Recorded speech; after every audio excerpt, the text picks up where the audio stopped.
Hello, bonjour à tous et bienvenue sur Caro Magic Books. J'espère que vous allez bien. Alors je fais un petit réglage. Ouais, je pense que là, ça va aller.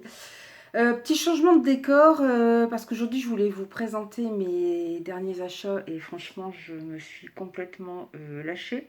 C'est l'horreur. C'est des livres que j'avais dans ma wishlist depuis un moment déjà. Donc voilà, je pense que mon banquier va faire la gueule. Enfin, il l'a fait déjà, hein, puisque les achats sont déjà faits. Donc voilà, je pense qu'une vidéo ne suffira pas pour tout vous présenter non plus. Bon, donc, voilà. Enfin, en fait, c'est des livres que j'ai vus un petit peu à droite, à gauche, ou qui me faisaient envie depuis un moment. Il y en a qui sont pas très très récents d'ailleurs, mais voilà, j'avais envie de... Ouais, j'avais très envie de me faire plaisir et là je me suis complètement lâchée. Je pensais peut-être vous parler cinéma, mais je pense que je le ferai plutôt avec les updates lecture, ce sera mieux pour pas trop mélanger. Sinon, moi je suis toujours dans la lecture de Poutine. Poutine, maître du jeu. Bon, bah, voilà, c'est un livre intéressant, mais c'est vrai que c'est pas toujours facile à lire, hein. Disons que je lis moitié moins de pages sur ce livre que ce que je lis actuellement, quoi. Ça va me prendre un petit peu plus de temps, parce que je disais, bon, j'alterne avec d'autres livres. J'ai lu des mangas, et puis là, j'ai commencé, voilà, le musée imaginaire de Jane Austen. Alors, c'est un album, en plus quand même pour les adultes. Alors, c'est illustré par Nathalie Novi. Les textes sont de Fabrice Collin, qui a écrit beaucoup de livres que j'aime beaucoup, qui a écrit beaucoup de livres d'Heroic Fantasy. Aussi aux éditions Albin Michel. En fait, on va suivre deux jeunes filles qui vont rentrer dans le musée imaginaire de Jane Austen. Par exemple, on a Elisabeth Bennett de Orgueil et Préjugés. Et en fait, à chaque fois, on va pénétrer dans un de ces romans. L'histoire nous est résumée et j'aime beaucoup la façon dont Fabrice Collin. Je trouve que la façon dont il décrit les romans, c'est ce que j'ai ressenti moi aussi à leur lecture. Et, et il fait ça en plus de façon très très poétique. Donc je pense qu'on a Darcy, le fameux Fitzwilliam Darcy de Orgueil et Préjugés. Vous voyez, par exemple, on a hop, Orgueil et Préjugés. Donc, vous voyez la famille Bennett avec ses 5 filles. Ce qui permet aussi de connaître. Moi, j'ai lu tous les romans de Jane Austen parce que je suis fan. Il y en a que j'ai lu plusieurs fois. Donc, voilà. Vous avez raison, les sentiments. Mes préférés, ça reste Orgueil et Préjugés. Et je crois que j'ai même une petite préférence pour un de ces romans qui est moins connu, qui s'appelle Persuasion. Qui est adapté en ce moment. Alors là, je rage de ne pas avoir Netflix parce que c'est adapté en ce moment sur Netflix et c'est sorti ou ça va sortir, je sais pas trop. Donc voilà, j'aimerais bien. J'ai vu une adaptation anglaise qui a déjà quelques années. Voilà, j'aimerais bien un jour voir en série aussi. Voilà, bon, je vais pas vous faire, c'est pas un update lecture, donc je vais pas vous en parler plus que ça. Sinon, voilà, c'est un petit peu parce que, voilà, pour vous présenter, je vais vous bouger un petit peu, mais pour vous présenter un petit peu le bazar, vous voyez, bon, enfin, tous les livres que je veux vous présenter, ils sont là, il y en a encore derrière qu'on ne voit pas. Donc, vous voyez, c'est un petit peu le... c'est un petit peu, ouais, et il y a tous les livres derrière, je sais. Ça, c'est pas des achats, ça, c'est, voilà, c'est des choses qui sont déjà là depuis un petit moment, donc... Voilà. Je vais peut-être essayer de commencer. Non, je vais pas y arriver, c'est trop au bout, c'est le bazar. Je sens que je vais m'amuser après pour rentrer. Pour ranger, pour rentrer. Oui, pour rentrer aussi. Dans la pièce, je pense que je vais avoir beaucoup de mal à rentrer dans la pièce à un moment. Je me suis acheté. En fait, c'était d'abord paru chez 10-18, mais il ne le faisait plus. C'est Jort et Rosenfeld. Donc, c'est ressorti chez Babel. Chez la collection poche de Actes Sud. Et on retrouve, alors à chaque fois, c'est deux policiers, les mêmes policiers. Alors, ils ont tous les deux écrit des livres séparément. Michael Yort, en tout cas. Alors, les enquêteurs vont devoir affronter ce qu'ils redoutaient. Je crois que c'est le premier, celui-là, en plus, celui qui n'était pas meurtrier. Par contre, j'aimerais bien avoir le nom des policiers. Sébastien, et je ne sais pas le nom du deuxième. Sébastien Bergman, et normalement, il y a un enquêteur avec qui est profiler, et normalement, il y a un enquêteur. Bon, on parle beaucoup de Sébastien, mais bon, Sébastien Bergman qui est un enquêteur, qui est un profiler, pardon, et donc ça se passe en Suède, donc ça c'est le premier, celui qui n'était pas un meurtrier, et vous avez le deuxième, si je ne dis pas de bêtises, qui est le disciple. Donc je revérifierai avant de les lire, parce que sinon ça va être Ça va être un petit peu... Bah oui, la première enquête de Sébastien Bergman, c'est vrai que c'était pas écrit assez gros. Voilà, donc on est dans du polar nordique et moi j'aime beaucoup les romans édités par Actes Sud, Babel, tout ça, je trouve ils sont super. Voilà, sinon je me suis celui-là, il était sorti, vous voyez, là je l'ai eu en poche, La Cité des larmes de Kate Moss. Là ça se passe en 1572, sous le règne de... Enfin sous le règne, sous la régence de Catherine de Médicis. Ah non. C'est en unissant Henri, roi huguenot de Navarre, à sa jeune fille Margot, la redoutable Catherine de Médicis compte bien apaiser un pays meurtri par les guerres de religion. Voilà, on va pas tarder, je pense qu'on va être en plein dans la nuit de la Saint-Barthélemy, puisque c'était juste après le mariage de Henri de Navarre, le futur Henri IV, et de la reine Marguerite de France, que va avoir lieu la... Oui, c'est ça, 1572. En plus, c'est en 1572 qu'a eu lieu la Saint-Barthélemy, où en fait Henri de Navarre était, le futur Henri IV était protestant. Donc c'est très tendu entre les protestants et les catholiques. Donc ils espéraient par ce mariage réunir protestants et catholiques. Ce qui s'est passé, c'est que les tensions ont vraiment monté. Et en fait, peu après le mariage, donc il y a beaucoup de protestants qui étaient montés sur Paris pour voir le mariage du roi, notamment des nobles. Il y a eu cette fameuse nuit de la Saint-Barthélemy où les catholiques ont massacré des centaines de protestants. Donc voilà, donc ça a marqué quand même une sacrée coupure dans les relations entre catholiques et protestants au niveau de l'histoire de France. Kate Moss, j'avais lu, elle écrit depuis des années. Alors c'est Moss, hein, pas comme, pas comme le mannequin. Elle avait, le premier c'était, bon, c'était pas Labyrinthe, je sais plus. Et elle mélangeait toujours un peu histoire et ésotérisme. Alors par contre, est-ce que je vais retrouver, en plus je dois les avoir dans ma bibliothèque, ces livres. Mais alors, bon, bien sûr. C'est dommage parce que maintenant ils mettent plus les. Ils mettent plus les. Labyrinthe 2006, oui. Je me souviens plus si c'est son premier, mais c'était plutôt été un peu dans une quête ésotérique et vous avez toujours. Il y avait un mélange passé-présent, voilà ce qui s'était passé au Moyen-Âge et ce qui se passait à l'heure actuelle avec une enquête. Là, on est directement dans de l'historique. Il y a une deuxième partie hein, que j'ai pas encore achetée. Ensuite, il y a des livres, je les ai achetés parce que je me souvenais que je les avais repérés, mais je ne sais plus le résumé exactement. Les sorcières de Pendle de Stacey Halls. Donc là, c'est aussi chez Pocket. Alors, Lancashire a 17 ans, la jeune châtelaine Fleetwood Shuttleworth a déjà par 3 fois perdu un enfant à naître. Déterminée à donner un héritier à son époux, elle redoute grandement l'issue de sa 4e grossesse. Lorsqu'elle croise le chemin d'Alice Gray, une sage-femme qui connaît parfaitement les plantes médicinales, Fleetwood voit en elle son dernier espoir. Mais quand s'ouvre un immense procès pour sorcellerie à Pendle, tous les regards se tournent vers Alice, accusée comme tant d'autres femmes érudites, solitaires ou gênantes. Fleetwood fera tout pour arracher coûte que coûte sa bienfaitrice à la potence. Donc c'est intéressant, en plus on est... Alors Pendle, je sais pas, l'auteur est anglaise, donc je sais pas si ça se passe au Royaume-Uni ou... Oui, c'est bien au Royaume-Uni, dans le comté de Lancaster. Lancashire maintenant. Voilà, donc j'aimais bien le côté historique. Alors j'ai acheté aussi, je sais pas s'il y a un 3e tome, les tomes 1 et 2 de Rosen, qui me tentait bien, parce que c'est chez J'ai lu, c'est de Laetitia Danaï. Laetitia Danaï, c'est vrai que j'avais acheté un autre livre d'elle, parce que je voulais vraiment, je connais pas cet auteur, et je voulais vraiment découvrir son univers, parce que j'en ai pas mal entendu parler, il paraît que c'est très bien. Je n'ai jamais demandé à naître Jean. Être comme moi, c'est l'assurance de mener une vie d'incertitude. La discrétion est devenue une seconde nature pour nous. Et pourquoi? Pour échapper à des êtres vicieux, avides de ce qu'ils ne peuvent obtenir autrement que par la force. Rosen Kaplan est une princesse Jean, une magie ancestrale coule dans ses veines. Pour cette raison, et durant de longues années, ses ancêtres ont souffert de la nomination des Dagnir. Depuis, la paix a été rétablie, une paix au goût amer et incertain. Voilà. Et là, vous savez, le tome 2. Je ne vais pas trop m'attarder parce que je ai pour 3 heures. J'avais acheté le tome 1 que je n'ai pas encore lu. Voici le tome 2 d'une enquête des Sœurs Brontë. Donc là, les Eaux du Diable de Bella Ellis. Comme je vous avais dit dans une autre vidéo, j'adore aussi. J'aime Jane Austen, mais j'adore aussi. Bon, c'est pas du tout le même genre. C'est pas tout à fait non plus la même.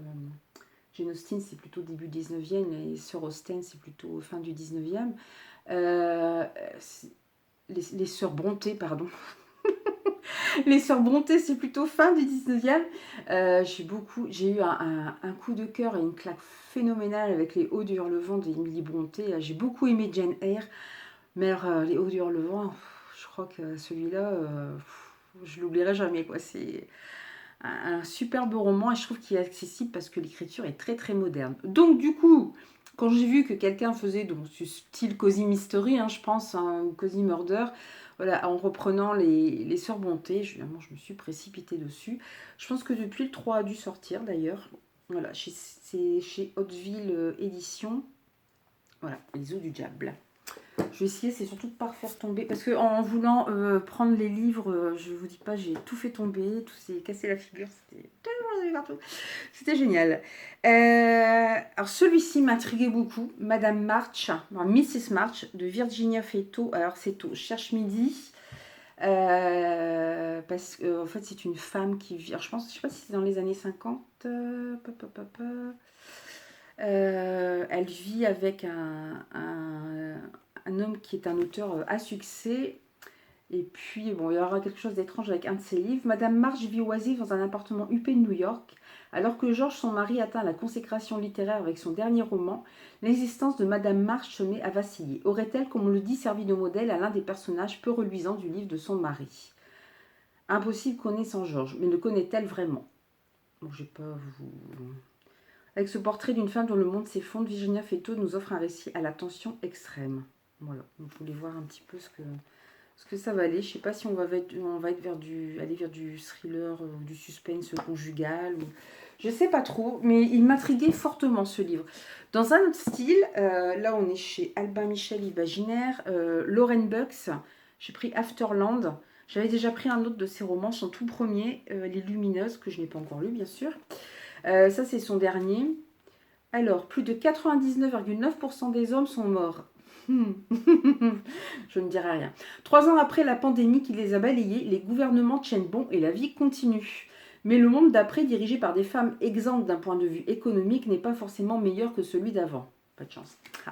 Miles, 12 ans, est un des rares garçons à avoir survécu. Sa mère Cole ne veut qu'une chose, élever son enfant en Afrique du Sud, chez elle, loin des États-Unis, dans un sanctuaire où il ne sera pas une source de sperme, un esclave sexuel ou un fils de substitution.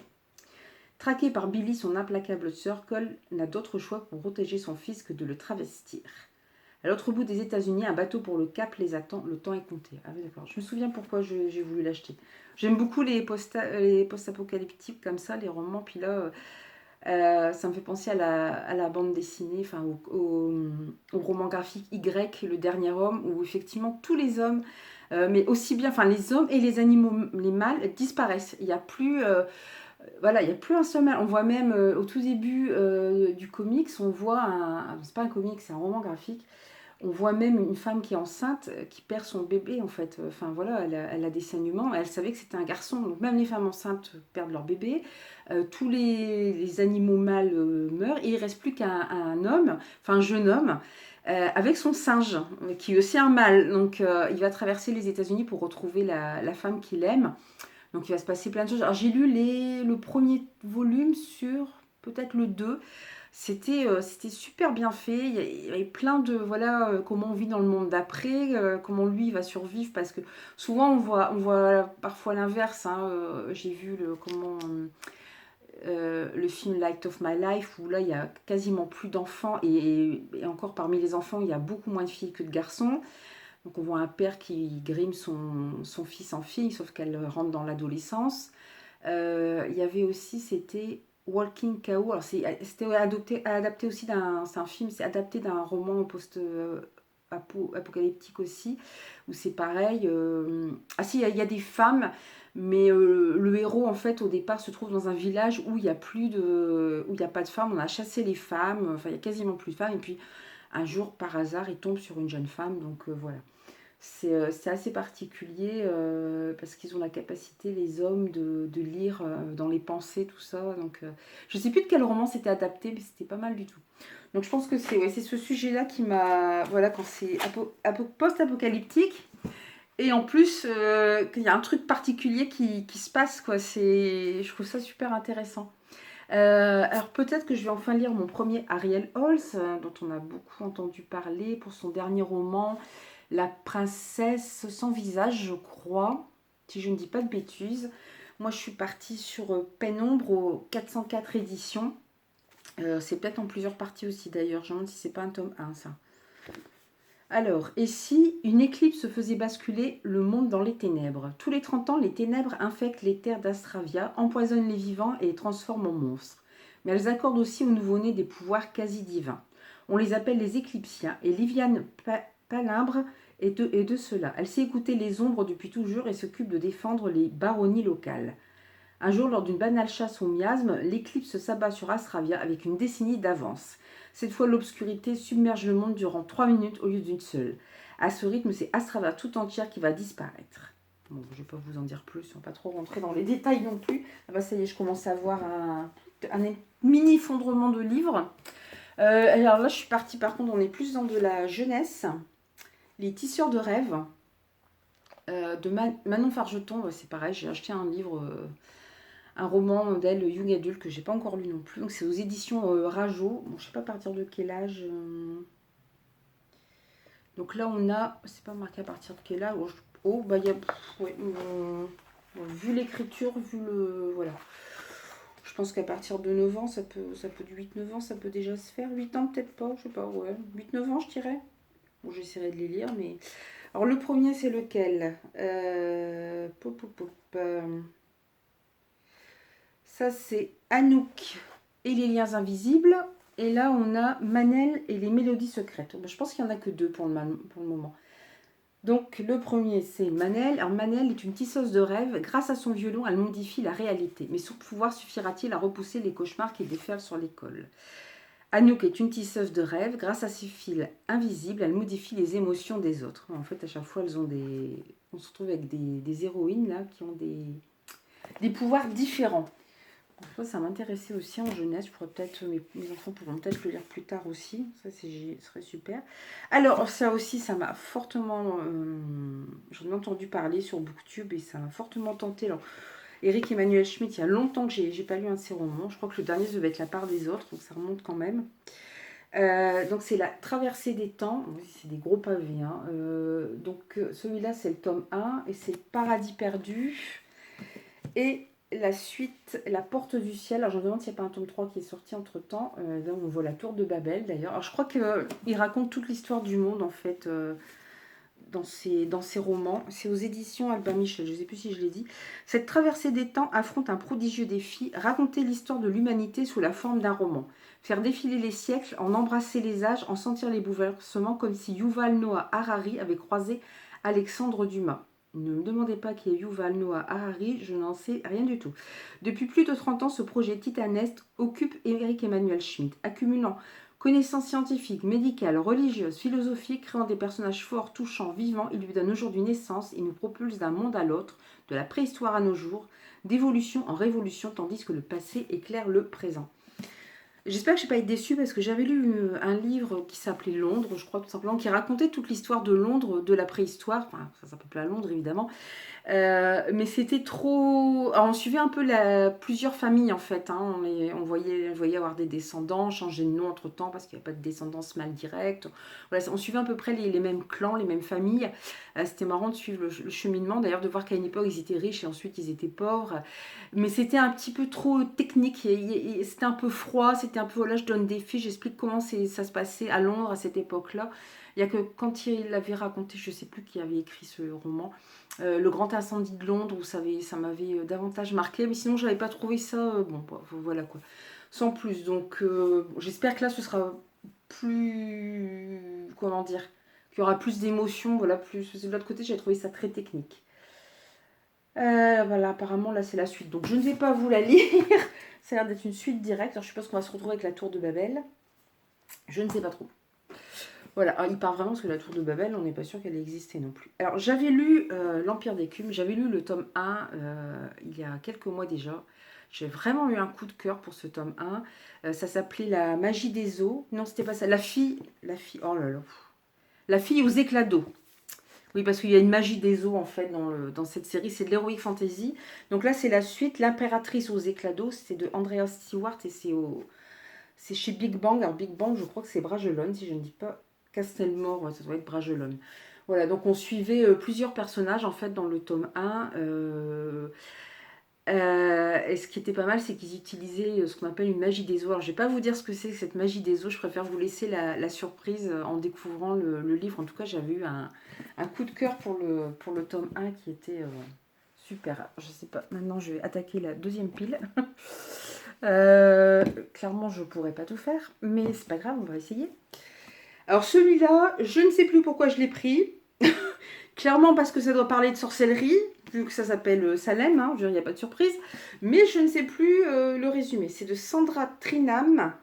C'est aux éditions Plume Blanche. Ah oui, Plume Blanche, c'est vrai qu'ils ont des trucs assez sympas. Je vais vous relire le résumé, comme ça fera assez marrant. Il y a un petit arbre à chaque fois à la fin du roman. 1692. Salem, État du Massachusetts aux États-Unis. Accusés de pratiques magiques, de nombreuses personnes sont alors mises à mort. Innocentes ou coupables, qui méritait réellement la potence? De nos jours, alors que Max évite de peu la mort, la voilà sous emprise de songes qui semblent tous venir d'une époque lointaine où la sorcellerie et les démons hantaient l'imaginaire du commun des mortels. Quel lien peut unir Max à un procès vieux de plusieurs siècles?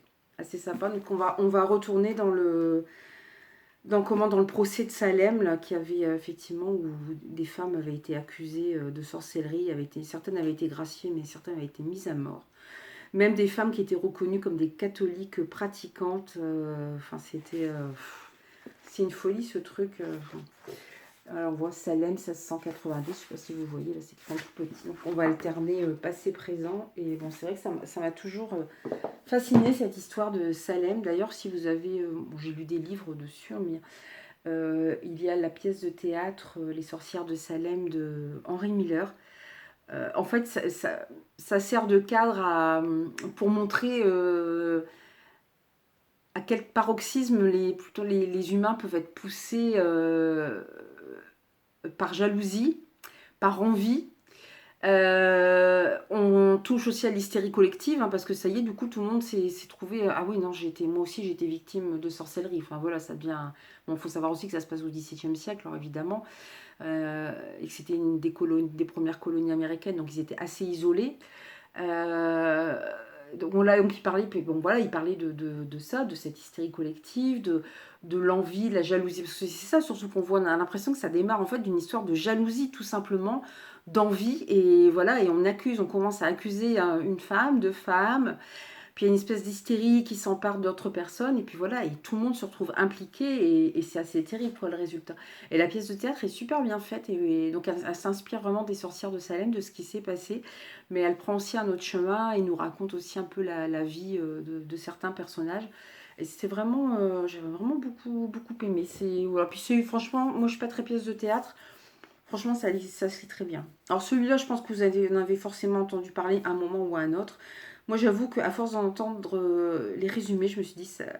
Bon, après, il ne faut pas que je me mette non plus la barre trop haut, parce qu'après, on est déçu. Mais voilà, j'ai très envie de le lire. Je pensais que ce serait un livre plus petit que ça. Je vais arrêter d'en parler, vous montrer ces mémoires de la forêt. Donc là, c'est le tome 1, c'est les souvenirs de Ferdinand Top. Alors, c'est de Michael Brun-Arnaud. Je m'excuserai, mais avec l'éclairage, j'ai un peu de mal à voir. Illustré par Sanoué, et c'est aux éditions L'École des loisirs 9. Alors, c'est vrai que normalement, c'est des livres jeunesse, mais ouais, c'est super, il y a des. C'est bête, mes enfants vont être trop petits pour lire. Il faut que je leur lise ça, je pense qu'il y a de superbes illustrations en couleur. Il est magnifique ce livre. J'en ai beaucoup entendu parler. Tous ceux qui l'ont lu ont eu un coup de cœur. En fait, c'est. Je crois que c'est le renard là, qui tient une librairie. Et Ferdinand Taub vient le voir parce que il a perdu. Il a écrit il a écrit des livres où il racontait son histoire, mais il les a pas gardés, si je me souviens bien, et il aimerait les retrouver parce qu'en fait il est en train de perdre la mémoire. En fait, le sujet abordé par le biais de ce roman jeunesse, c'est l'Alzheimer tout simplement, et voilà, donc c'est une belle histoire. Dans la forêt de Belle Écorce, au creux du chêne où Archibald Renard tient sa librairie, chaque animal qui le souhaite peut déposer le livre qu'il a écrit, espérer qu'il soit un jour acheté. Depuis que ses souvenirs le fuient, Ferdinand Top cherche désespérément à retrouver l'ouvrage qu'il a écrit pour compiler ses mémoires, afin de se rappeler les choses qu'il a faites et les gens qu'il a aimés. Il en existe un seul exemplaire déposé chez le libraire il y a des années. Mais justement, un mystérieux client vient de partir avec. À l'aide de vieilles photographies, Archibald et Ferdinand se lancent sur ses traces en forêt dans un périple à la frontière du rêve, des souvenirs et de la réalité. Il paraît qu'il est très... Oh, regardez les illustrations. Il est superbe ce livre, il est superbe. Et apparemment, il y a un tome 2 qui va sortir. Alors toujours avec, plus avec Ferdinand Top, mais toujours avec Archibald Renard. Donc, je pense qu'on va avoir une petite série comme ça. Ça peut être sympa. Alors, ça, le titre m'avait vraiment fait sourire. La petite boutique au poison. Je me suis dit, tiens, ça a l'air sympa. De Sarah Penner, c'est aux éditions Faubourg Marigny. Il y a des années que j'ai pas lu un roman de chez Faubourg Marigny, hein, c'est pour vous dire. Règle 1. Le poison ne doit jamais être utilisé pour blesser ou tuer une autre femme. Règle 2, pardon. Le nom de la meurtrière et celui de sa victime doivent être notés dans les registres de l'apothicairesse. Wow. Une froide soirée de février 1791 à l'arrière d'une sombre ruelle londonienne. Nella attend sa prochaine cliente. Autrefois guérisseuse respectée, l'apothicairesse utilise maintenant ses connaissances dans un but beaucoup plus sombre. Elle vend des poisons parfaitement dissimulés à des femmes désespérées qui veulent tuer les hommes qui les empêchent de vivre. Mais celle qui frappe à sa porte s'avère être une jeune fille de 12 ans, Eliza Fanning. Une amitié improbable va naître entre elles et entraîner une cascade d'événements qui risquent d'exposer toutes les femmes dont le nom est inscrit dans le registre de Nella. De nos jours, à Londres, j'avais oublié une partie, Caroline Parsewell passe son 10e anniversaire de mariage seule, encore sous le choc de l'infidélité de son mari. Lorsqu'elle découvre sur les bords de la Tamise une vieille fiole d'apothicaire, elle ne peut s'empêcher de faire des recherches et va découvrir une affaire qui a hanté Londres 2 siècles auparavant. L'apothicaire tueuse en série. Alors qu'elle poursuit ses investigations, la vie de Caroline va heurter celle de Nella et d'Elisa. Tout le monde n'y survivra pas. Ça a l'air vachement sympa. J'aime beaucoup le titre, il m'a vraiment fait sourire. Celui-ci, j'en ai beaucoup entendu parler. Susanna Clark, c'est Piranèse. C'est aux éditions Robert Laffont. J'aime beaucoup la couverture laissée, un peu en peau de pêche, j'aime beaucoup. Alors, il paraît que soit on aime, soit on déteste, parce que c'est un livre un peu étrange. Alors, ça m'avait fait sourire, parce que je me suis dit, bon, du coup, du fait que quand on dit soit on aime, soit on n'aime pas, c'est un livre un peu bizarre. Il est assez étrange. Quand j'ai entendu le résumé, je me suis dit, il faut que je le lise. Et en fait, je ne m'étais pas rendu compte que j'avais pas fait attention. Susanna Clark a écrit, il y a plusieurs années de ça, Doctor Strange et Jonathan Norrell, qui doit être là-bas, quelque part, là-dedans. Je ne vais pas chercher après, parce qu'il y en a pour 3 heures. Et donc, elle a écrit ça il y a quand même des années, parce que c'était dans l'ancienne bibliothèque où je travaillais avant. Donc, ça remonte quand même à quelques années. Et ce livre, à cette époque-là, avait déjà un peu défrayé la chronique, parce que c'est pareil, il y avait cette réaction-là. Alors, c'est une pavasse, hein. C'était de dire soit on aime, soit on n'aime pas. Et j'avais toujours dit de le lire, j'ai jamais eu le temps de le lire, parce que c'est vrai qu'il était costaud. Et puis je l'ai oublié, et puis c'est en recevant, enfin voilà, Susanna Clark, et là d'un seul coup, j'ai dit, mais c'est elle qui a écrit aussi Docteur... Jonathan Stroud and Mr. Norrell. Voilà, je vais y arriver, ça me fait penser à Dr. Jekyll et Mr. Hyde en plus. Donc, il va falloir que je lise les deux, hein, il n'y a pas... J'aime beaucoup l'intérieur de la couverture avec des petits des étoiles de mer, des hippocampes. La maison où vit Piranèse n'est pas un bâtiment ordinaire. Ses pièces sont infinies, ses couloirs interminables et ses salles ornées de milliers de statues. Au cœur de cette architecture monumentale est emprisonné un océan. Mais Piranèse n'a pas peur, il vit pour explorer ce labyrinthe. Dans son journal, il dresse de rigoureux rapports de ses errances. L'autre vit aussi dans cette cité enfouie. Piranèse lui rend visite 2 fois par semaine et l'aide dans sa recherche du grand savoir. Alors, je ne vais pas vous en dire plus. Voilà, c'est un peu étrange, hein. Déjà le résumé, une maison voilà, avec plein de pièces différentes. Puis alors, vous avez ce faune là en plus sur la couverture. C'est tout en couleur. C'est vrai que les couvertures qu'ils font maintenant sont vraiment magnifiques. Je sais bien qu'on n'achète pas un livre que pour sa couverture. Mais j'arrête pas j'adore le toucher comme ça, très doux des livres. Voilà, et il est moins long que Doctor Strange et... Non, Jonathan Stroud et Doctor Strange. Non, c'est Jonathan Strange et Mr. Norrell. Voilà, donc elle a écrit Jonathan Strange et Mr. Norrell. Je vais y arriver. Mais en ce moment, je me mélange les mots, c'est terrible. C'est terrible. Et il va être temps que je parte en vacances. Alors normalement, quand la vidéo sera postée, non, je ne serai pas encore partie. Zut. Mais bon, c'est pas grave. Ah, c'est pareil. Première incursion chez AD Martel avec 2 rouages et 200, le tome 1, Les Disparus d'Arcantraz. Alors le tome 2 est sorti, je pense, depuis. Donc c'est pareil, je crois qu'on est dans du steampunk, enfin en tout cas dans de la fantasy, chez ces Scrinéo. Depuis quelque temps, une menace plane sur les bas quartiers d'Arcantras. Le bruit court qu'une créature avide de chair humaine enlèverait les enfants à la nuit tombée pour les dévorer. Que diable, Rowena, jeune orpheline passionnée de mécanique, se moque bien de ces histoires à dormir debout. Jusqu'au jour où son ami, œil de pirate, disparaît lui aussi dans d'étranges circonstances. Résolu à le retrouver, Rowena et son fidèle chat à la patte mécanique, ouais, donc je pense qu'on est dans du steampunk, Monsieur Gratouille s'enfonce dans les profondeurs d'Arcantras. De son côté, Eugène Bassompierre, un journaliste issu de la bonne société, se voit chargé d'enquêter sur ces disparitions. Sur les strass du monstre, les destins d'Eugène et Rowena vont s'entremêler. Voilà, bon, ça avait l'air... je pense qu'on est dans du young adulte, hein, mais j'avoue que ça me tentait pas mal aussi. J'ai pas tardé d'ailleurs à arrêter la vidéo. Je vous avais dit que regardez un petit peu ce qui reste. Faites pas gaffe au bazar derrière. Voilà, ça c'est ce qui reste à peu près encore à vous présenter. Donc voilà, c'est l'horreur. Je bénis la patience de mon mari qui ne dit rien quand il voit tous ces livres. Le problème c'est qu'avant j'avais pas d'enfant, donc je pouvais entasser, c'était bien. Maintenant j'avais une pièce où j'entassais. Maintenant je peux plus, c'est un peu embêtant. Je vais peut-être m'arrêter là d'ailleurs, je vous ferai les autres, j'ai des séries en plus, donc ce sera peut-être un petit peu plus court. Bon, c'est déjà pas mal pour une première fois. Alors du coup, comme tout était en haut, j'ai pas eu le courage. C'est pour ça que j'ai mis la caméra ici en haut. Mais je vais quand même devoir descendre les livres pour les, voilà, pour les mettre sous la vidéo. Je vais quand même vous mettre les références. Donc du coup, je vais quand même devoir me taper les livres à descendre. N'hésitez pas voilà, à vous abonner, à me dire, ils sont pas tout récents, vous voyez comme Rosen, c'est déjà sorti en poche, il y en a peut-être dans le lot que vous avez lu. N'hésitez pas à me dire s'il y en a certains que vous avez déjà lu, que vous avez aimé, vous avez peut-être déjà, c'est vrai que celui-là on en a pas mal parlé quand il est sorti. Voilà, n'hésitez pas hein, à vous abonner, à liker, à commenter. Voilà, je pense que cette vidéo sortira, moi là je suis encore en juillet, la dernière semaine de juillet, mais elle sortira en août, hein, parce que là j'en fais plus qu'une par semaine, pour des raisons de temps. Je pense qu'on se retrouvera la prochaine fois pour un update lecture, et il faudra que je vous présente le restant de mes livres. Voilà, en attendant, je vous dis à bientôt, je vous embrasse bien fort, et puis je vous souhaite de belles aventures livresses, puis n'oubliez pas, un petit clic avant de partir, voilà, ça fait toujours plaisir. Bye bye, salut!